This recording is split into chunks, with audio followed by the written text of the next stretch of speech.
ലൈറ്റിന്റെ ഉദ്ഘാടനം നടന്നു എന്നാണ് പറഞ്ഞത്. ലൈറ്റിന്റെ ഉദ്ഘാടനം നടക്കുമ്പോൾ സ്വാഭാവികമായിട്ടും അതിന്റെ മെയിൻ്റെനൻസ് ഉൾപ്പെടെയുള്ള കാര്യങ്ങൾ നിർവഹിക്കാനുള്ള ചുമതലകൾ ഗുരുവായൂർ നഗരസഭയ്ക്കാണ്.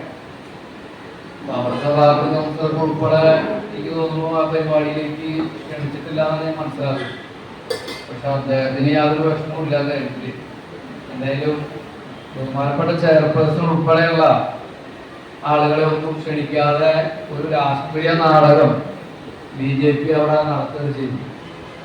ഇവിടെ MP മിനി മാസമായിട്ട് കൊടുക്കുന്നതിൽ സന്തോഷമുണ്ട്. എന്തായാലും അതെങ്കിലും മിനി മാസമായിട്ടെങ്കിലും ഇവിടെ കൊടുക്കുന്നുണ്ടല്ലോ. ഇവര് ജയിച്ചപ്പോ വലിയ വാഗ്ദാനങ്ങൾ നൽകി.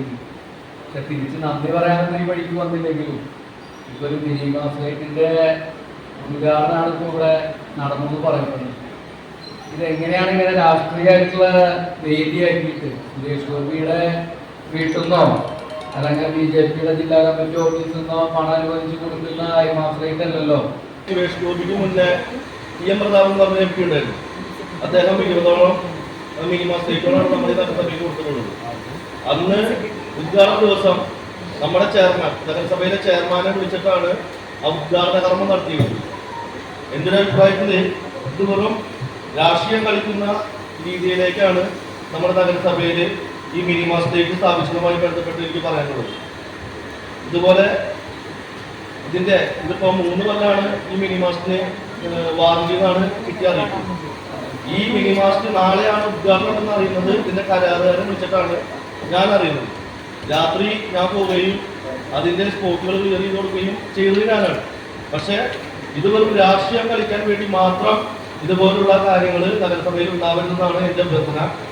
അതുപോലെ ഈ 3 കൊല്ലത്തെ ഈ വാറന്റി കഴിഞ്ഞാലും ഇതിന്റെ ചെലവുകളും അതുപോലെ തന്നെ ഇതിന് മാസം അടയ്ക്കുന്ന കറണ്ട് ബില്ലും നഗരസഭയാണ് അടയ്ക്കുന്നത്. പറഞ്ഞു അദ്ദേഹം പുതിയ ഒരാളാണ്. ഇതിന്റെ പ്രോട്ടോകോൾ എന്താണെന്ന് താങ്കൾക്ക് അറിയുമോ? ഇതിലും അറിയുമെന്ന് ഞാൻ ചോദിക്കുന്നത്. ഞാനിവിടെ 15 വർഷമായി കൗൺസിലറായിട്ട് ഇവിടെ ഒരുപാട് പദ്ധതികൾ ഉദ്ഘാടനം നടന്നിട്ടുണ്ട്. ഒരു കാര്യം നേരിട്ട് കൗൺസിലർമാരെ അറിയിക്കാറില്ല.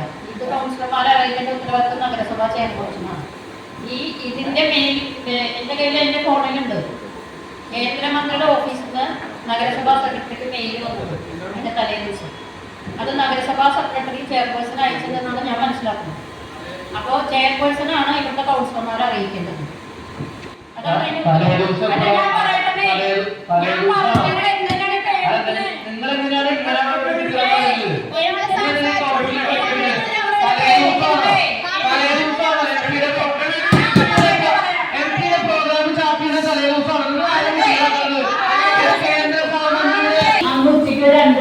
ഒരു അറിയിക്കുക